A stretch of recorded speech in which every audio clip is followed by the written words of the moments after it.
Dans un monde de plus en plus connecté et compétitif, la langue nationale joue un rôle crucial dans le développement panafricain.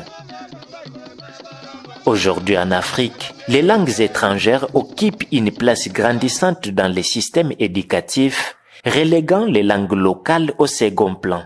Autrefois, ces langues africaines étaient porteuses de culture, d'identité et de fierté, y compris aux yeux des Occidentaux.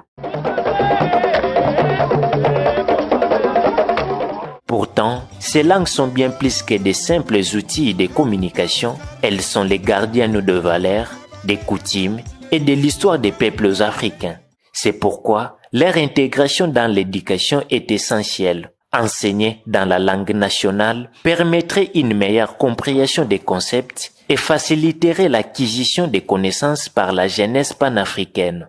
Prenons l'exemple de l'Angola, où le portugais est prioritaire au détriment des dialectes locaux. En République démocratique du Congo, la situation est similaire. Le français domine, alors que les langues maternelles comme l'Eki-Congo, les Lingala, les Chiluba et Swahili sont reléguées au second plan. Ironiquement, cette forte présence du français a fait de la RDC la deuxième pays francophone au monde après la France.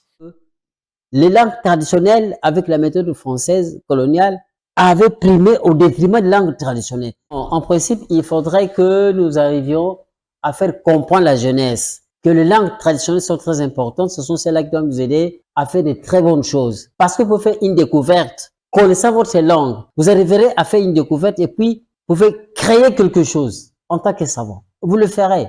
Mais puisque nous sommes tracassés avec le français, ça nous fait du tout, en tout cas, très mal. Raison pour laquelle il faudrait que les langues traditionnelles puissent nous permettre de faire des découvertes, puisque là-bas, nous nous connaissons et l'évolution sera très normale et les choses iront de l'avant. Vous êtes savant là où vous êtes, avec votre langue. Pour la jeunesse africaine, l'extinction progressive des langues locales ne signifie pas seulement la perte d'un moyen de communication, c'est aussi une perte d'identité linguistique, culturelle, psychologique et historique.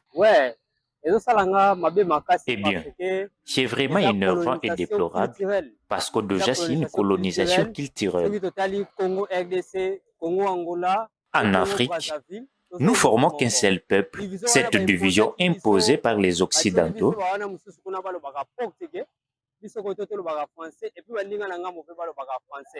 cette domination culturelle est vraiment la base de cette division ici chez nous en Afrique. Parce qu'ils disent déjà que la colonisation culturelle, mais du moins elle est plus efficace. Aujourd'hui, nous constatons des controverses entre plusieurs nations africaines parce que déjà, tous ces pays, ils sont tous diversifiés par les langues étrangères qui influencent ainsi la culture africaine.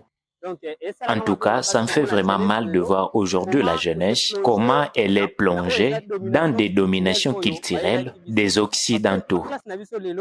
Aujourd'hui, dans l'éducation, nous avons un programme de l'UNESCO.